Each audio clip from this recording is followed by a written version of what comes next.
வணக்கம் மக்களே! இந்த வீடியோல நம்ம பல பங்குகள் பற்றியான அப்டேட் எல்லாம் டிஸ்கஸ் பண்ண போறோம். சில இம்பார்ட்டன்ட் அப்டேட்ஸும் பார்த்தீங்கன்னா, இந்த வீடியோல இருக்கு. ஒன்னொன்னா நம்ம பார்ப்போம். இதுல நம்ம முதலாவதா பார்க்க போறது லென்ஸ்கார்ட் ஐபிஓ பற்றியான அப்டேட் தான் நம்ம பார்க்க போறோம். ஸோ இந்த லென்ஸ்கார்ட் ஐபிஓ பார்த்தீங்கன்னா, ரொம்பவே ஆன்லைன்ல கிரிட்டிசைஸ் பண்ணிட்டு வந்துட்டு இருக்காங்க. ஏன்னா, இதோட வேல்யூவேஷன் மெயினான ஒரு ரீசனா இருக்கு. ரொம்பவே ஓவர் வேல்யூட் பொசிஷன்ல இருக்கக்கூடிய ஒரு நிறுவனமா இந்த நிறுவனம் இருந்துட்டு இருக்கு. ஆனாலும் இந்த ஓவர் வேல்யூடு ஐபிஓவில் மியூச்சுவல் ஃபண்ட்ஸ் பார்த்தீங்கன்னா தொடர்ந்து பெரிய அளவுக்கு பணத்தை போட்டுட்டு இருக்காங்க. டே ஒன் சப்ஸ்கிரிப்ஷன் பார்த்தீங்கன்னா கம்ப்ளீட் ஆயிருச்சு.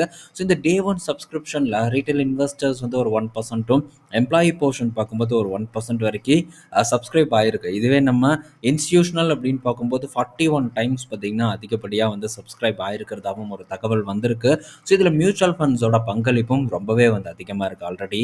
ஸோ எஸ்பிஐ பார்த்தீங்கன்னா ஒரு 100 கோடி மதிப்பிலான பங்குகளை இந்த லென்ஸ்கார்ட்டோட ஒரு ப்ரமோட்டர் கிட்ட இருந்து வாங்கி இருக்கிறதாவும் ஒரு டேட்டா நம்ம பார்த்தோம். ஸோ அதை தொடர்ந்து இப்போ டிஎஸ்பி மியூச்சுவல் ஃபண்ட்ஸ் பார்த்தீங்கன்னா இந்த லென்ஸ்கார்ட் ஐபிஓவில் முதலீடு பண்ணுறதை பற்றி சில கருத்துக்களை தெரியப்படுத்தியிருக்காங்க. என்ன சொல்கிறாங்கன்னா, ஸோ இந்த லென்ஸ்கார்ட்டோட பிஸ்னஸை பொறுத்த வரைக்கும் நாங்கள் எக்ஸ்பெக்ட் பண்ணக்கூடிய எல்லாமே பக்காவாக பண்ணுறாங்க. நல்ல ஒரு க்ரோத் இருக்குது. ஸோ வேல்யூவேஷன் மட்டும்தான் பார்த்தீங்கன்னா இந்த நிறுவனத்துக்கு இல்லாமல் இருக்குது. பட் இருந்தாலும் ஸோ இந்த இடத்துல எங்களுக்கு அதிகப்படியான கன்விக்ஷன் இருக்குது அப்படின்ட்டு ஸோ டிஎஸ்பி மியூச்சுவல் ஃபண்ட்ஸ் பார்த்தீங்கன்னா ஒரு கிளாரிஃபிகேஷன் கொடுத்துருக்காங்க. ஸோ இந்த ஐபிஓவில் டிஎஸ்பி மியூச்சுவல் ஃபண்ட்ஸும் பார்த்தீங்கன்னா பார்ட்டிசிபேட் பண்ணுறாங்க. ஸோ இதைத்தான் பார்த்தீங்கன்னா பலரும் கிரிட்டிசைஸ் பண்ணிட்டு இருக்காங்க.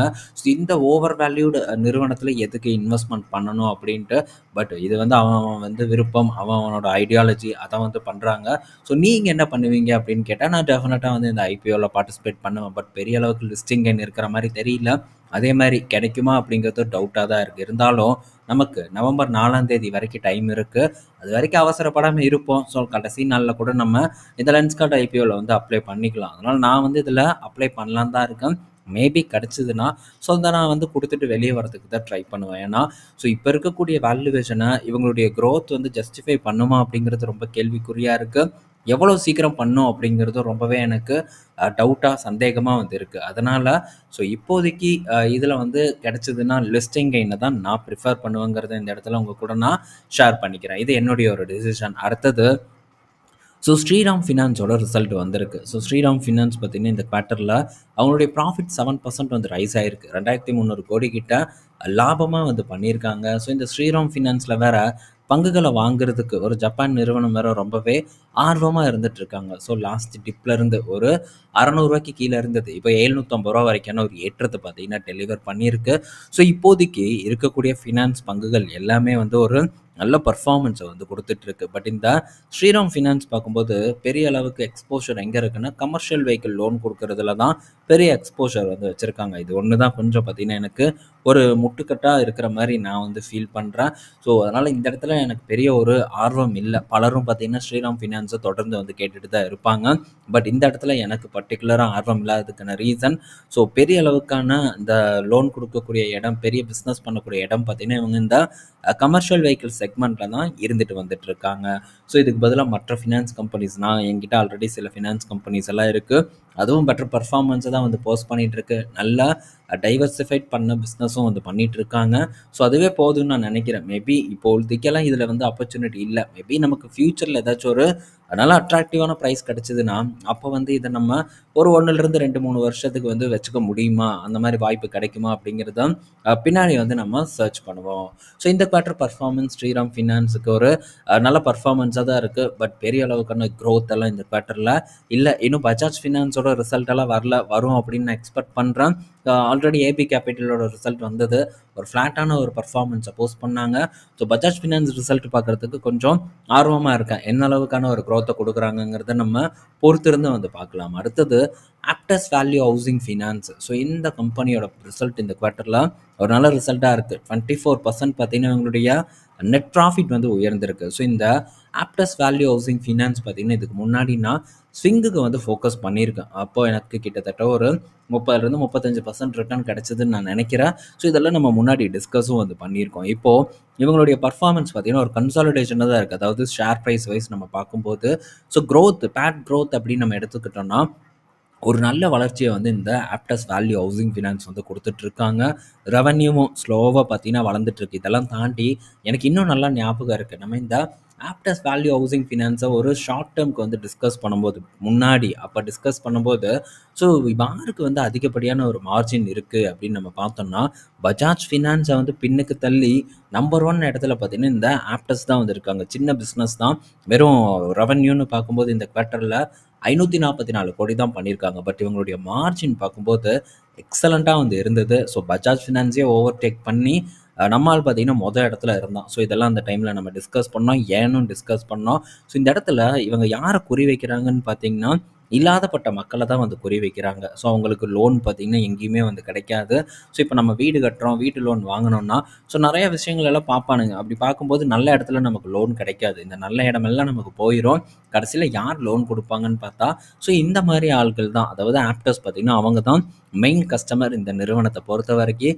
ஸோ அவங்களுக்கு அதிகப்படியான வட்டிக்கு பார்த்தீங்கன்னா இவங்க லோன் தராங்க. நீங்கள் என்ன நினைக்கிறீங்க? இப்போ ஹவுசிங் லோன் இன்ட்ரெஸ்ட் பார்க்கும்போது வெளியே வந்து ஒரு 8.5% வரைக்கும் போயிட்டுருக்கு அப்படின்னா ஸோ இவன் பார்க்கும்போது 15%, 12% அப்படின்ட்டு பர்சனல் லோனை விட அதிகப்படியான வட்டிக்கு ஹவுசிங் லோன் பார்த்தீங்கன்னா இவங்க கொடுத்துட்டு வந்துட்டு இருக்காங்க. ஸோ இவ்வளோ ரேட்டுக்கு நம்ம இவங்ககிட்ட வட்டிக்கு வாங்கிட்டு நம்மளால் அதை திருப்பி காட்ட முடியுமாங்கிறதே ரொம்ப கஷ்டமான ஒரு விஷயம்தான். ஸோ இதனால தான் மார்ஜின் நல்லா இருக்குது. இப்போதைக்கு ஏதாச்சும் இதில் ஆப்பர்ச்சுனிட்டி இருக்கான்னு கேட்டால் மேபி ஒரு ஸ்விங் லோ 240, இதுதான் லாஸ்ட் டைம் 250 அந்த ரேஞ்ச் தான் லாஸ்ட் டைம் வந்து ஒரு ஆப்பர்ச்சுனிட்டி ஏற்படுத்தி கொடுத்தது. மேபி அந்த மாதிரி ஏதாச்சும் ஒரு இடத்துக்கு வந்ததுன்னா அப்போ இதை நம்ம இதை வந்து ஏதாச்சும் ஒரு ஆப்பர்ச்சுனிட்டி இருக்கா அப்படிங்கிறத பற்றி டிஸ்கஸ் பண்ணலாம். ஏன்னா இது ஒரு நண்பர் வந்து கேட்டிருந்தார், அதனால தான் இவ்வளோ தூரம் நான் எக்ஸ்பிளைன் பண்ணிட்டு இருக்கேன். அடுத்தது பார்த்தீங்கன்னா ஆர்ஆர் கேபிள் கிட்ட இருந்து அப்டேட் வந்திருக்கு. ஸோ ஆர்ஆர் கேபிளோட ரிசல்ட் பார்த்தீங்கன்னா வந்திருக்கு. நல்ல ஒரு பர்ஃபார்மன்ஸை பார்த்தீங்கன்னா ஆர்ஆர் கேபிள் வந்து போஸ்ட் பண்ணியிருக்காங்க. ரெவன்யூ 27% உயர்ந்திருக்கு. ப்ராஃபிட் பார்க்கும்போது 44% வந்து ரைஸ் ஆகிருக்கு.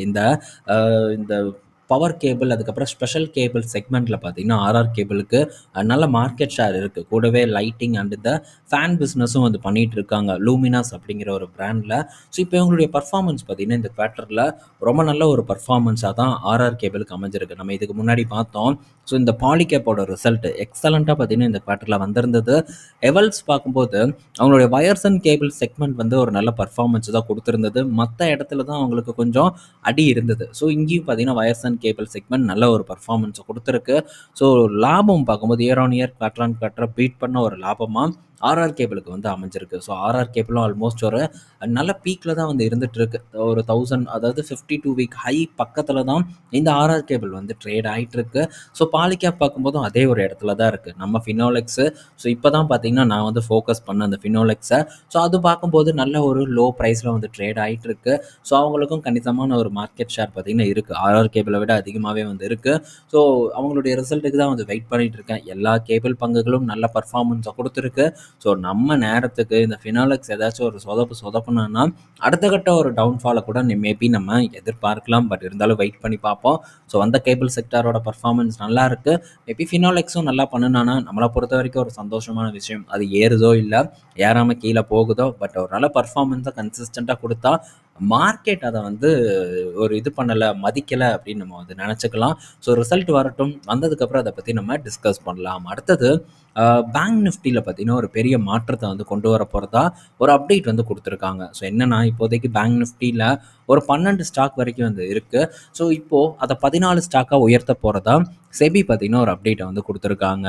ஸோ இதில் அது மட்டும் இல்லை, இந்த ஸ்டாக்ஸை மட்டும் எண்ணிக்கை அதிகப்படுத்த போகிறதில்ல, வெயிட்டேஜை வந்து கம்மி பண்ண போகிறாங்க. இப்போ பேங்க் நிஃப்டியில் 62% வெயிட்டேஜ் பார்த்தீங்கன்னா 3 பேங்க் தான் வச்சுருக்காங்க. ஒன்று HDFC பேங்க், அடுத்தது ICICI பேங்க். HDFC பேங்க் பார்க்கும்போது ஒரு 28%, ICICI ஒரு 24% கிட்ட, SBI பார்க்கும்போது ஒரு 9.5% கிட்ட வெயிட்டேஜ் பார்த்தீங்கன்னா கொடுத்துருக்காங்க பேங்க் நிஃப்டியில். ஆனால் இது வந்து ரெடியூஸ் பண்ணப்படும் அப்படிங்கிற ஒரு அப்டேட் பார்த்திங்கன்னா நமக்கு கிடச்சிருக்கு. ஸோ நல்லாவே வந்து கணிசமாக வந்து குறைக்க போகிறாங்க. ஸோ அதனால் HDFC, ICICI, SBIலலாம் ஒரு அவுட்ஃப்ளோ ஏற்படலாம் அப்படிங்கிற ஒரு எதிர்பார்ப்பு இருக்குது. ஆக்சிஸ் அண்ட் கோட்டாக்லேயும் இதே விஷயம் அவுட்ஃப்ளோ நடக்கலாம், இவங்களுடைய வெயிட்டேஜும் குறைக்கப்படலாம் அப்படிங்கிற எதிர்பார்ப்பு இருக்குது. சரி, இப்போ இன்னும் 2 இடம் காலியாக இருக்கே, எந்த பங்குகள் அந்த இடத்த ஃபில் பண்ண வரும் அப்படிங்கிற ஒரு கேள்விக்கு ஒரு 4 பங்கை வந்து சூஸ் பண்ணியிருக்காங்க. ஒன்று எஸ் பேங்க், மறுபடியும் பார்த்தீங்கன்னா எஸ் பேங்க் உள்ளே வரப்போகிறோம். இந்தியன் பேங்க் அண்ட் இந்த யூனியன் பேங்க், அடுத்தது பேங்க் ஆஃப் இந்தியா. ஸோ இப்போ பேங்க் ஆஃப் இந்தியா வருமானு கேட்டால் என்னை பொறுத்த வரைக்கும் டவுட். ஏன்னா பேங்க் ஆஃப் இந்தியாவையே யூனியன் பேங்க்கோட வந்து மெர்ஜ் பண்ண போகிறாங்க. ஸோ மேபி யூனியன் பேங்க்கை கொண்டு வந்தாலும் கொண்டு வரலாம். பட் இப்போதைக்கு அதிக வாய்ப்பு இருக்கிறதா அனலிஸ்ட் என்ன ஃபீல் பண்ணுறாங்கன்னா, எஸ் பேங்க் அண்ட் இந்தியன் பேங்க் ரெண்டுக்கும் அதிகப்படியான வாய்ப்பு இருக்குது அப்படின்னு தான் வந்து ஃபீல் பண்ணுறாங்க. ஸோ எதை கொண்டு வராங்க அப்படிங்கிறத நம்ம பொறுத்திருந்து வந்து பார்ப்போம். ஸோ இது பார்த்திங்கன்னா ஒரு பெரிய ஒரு டெவலப்மெண்ட்டாக வந்து இருக்க போகுது. ஸோ பேங்க் நிஃப்டியில் மற்ற பங்குகள், அதாவது இப்போது 3 பங்குகளை வச்சு ஒரு ஏற்ற இறக்கம் பண்ணிட்டு இருந்தாங்க. ஸோ இப்போ வெயிட்டேஜ் அதிகமாக, அதாவது சேஞ்சஸ் வந்து கொண்டு வரும்போது, ஸோ டக்குன்னு பார்த்தீங்கன்னா எல்லா பங்குகளையும் வச்சு ஏற்றி தான் பேங்க் நிஃப்டியை ஏற்றுற மாதிரியான ஒரு சூழ்நிலை ஏற்படும். ஸோ பொறுத்திருந்து பார்ப்போம் எந்த பங்குகளை பேங்க் நிஃப்டியில் கொண்டு வர போகிறாங்கன்ட்டு. ஸோ அடுத்த மாதத்துலேருந்து ஒரு 4 தவணையாக வந்து இந்த வெயிட்டேஜ் அதிகமாக இருக்கக்கூடிய பங்குகள்லேருந்து அவுட்ஃப்ளோ போகும் அப்படிங்கிற ஒரு அப்டேட் வந்து நமக்கு கிடச்சிருக்கு. இதுதான் பேங்க் நிஃப்டியில் நடக்க போகிற பெரிய ஒரு சேஞ்சஸாக இருக்குது. ஸோ அடுத்தது பார்த்திங்கன்னா, ஸோ இப்போ இந்த இவி டூ வீலரோட சேல்ஸு இதில் பார்த்தீங்கன்னா இப்போது பஜாஜ் வந்து டாப் பொசிஷனை வந்து பிடிச்சிருக்காங்க. கிட்டத்தட்ட 29,000 யூனிட் வந்து விற்றுருக்காங்க. 29,597 யூனிட் பார்த்தீங்கன்னா பஜாஜ் ஆட்டோ விற்று 21.9% மார்க்கெட் ஷேரை கையில் வச்சுருக்காங்க. டிவிஎஸ் இப்போது செகண்டுக்கு வந்துட்டாங்க. 28,000 யூனிட் விற்றுருக்காங்க. 20% பார்த்தீங்கன்னா மார்க்கெட் ஷேரை டிவிஎஸ் வந்து கையில் வச்சுருக்காங்க. சர்ப்ரைஸாக ஏத்தர் பார்க்கும்போது நல்ல ஒரு க்ரோத்துங்க, வேறு லெவலான ஒரு வளர்ச்சியை ஏத்தர் நிறுவனம் கொடுத்துட்டு வந்துட்டுருக்காங்க. 26,713 யூனிட் பார்த்தீங்கன்னா விற்றுருக்காங்க. 19% மார்க்கெட் ஷேருக்கு ஏத்தர் வந்து வந்திருக்காங்க. ஸோ பஜாஜ் அண்ட் இந்த டிவிஎஸ்க்கு ஆல்மோஸ்ட் பக்கத்தில் வந்துட்டாங்க. ஸோ போக்க பார்த்தா முடிச்சு விட்ருவாங்க போல். என்ன நடக்குதுங்கிறத வெயிட் பண்ணி நம்ம பார்ப்போம். ஸோ ஹீரோ மோட்டார் காப் கையில் தான் இந்த ஏத்தர் எனர்ஜியோட பங்குகள் பெரும்பாலும் வந்து வச்சுட்டு இருக்காங்க. ஸோ இது ஹீரோ மோட்டார் காப்புக்கும் ஒரு பாசிட்டிவான ஒரு நியூஸாக தான் வந்து இருக்கும். ஓலா பார்க்கும்போது வெறும் 15,480 யூனிட் தான் வந்து விற்றுருக்காங்க. வெறும் 11% மார்க்கெட் ஷேரை கையில் வச்சுருக்காங்க. ரொம்ப பெரிய ஒரு அடி ஓலாவில் வந்து ஏற்பட்டிருக்கு அப்படின்னே வந்து சொல்லலாம். ஸோ இதெல்லாம் தாண்டி மீண்டு வருவானா இந்த ஓலா அப்படிங்கிறத நம்ம பொறுத்திருந்து தான் வந்து பார்க்கணும்.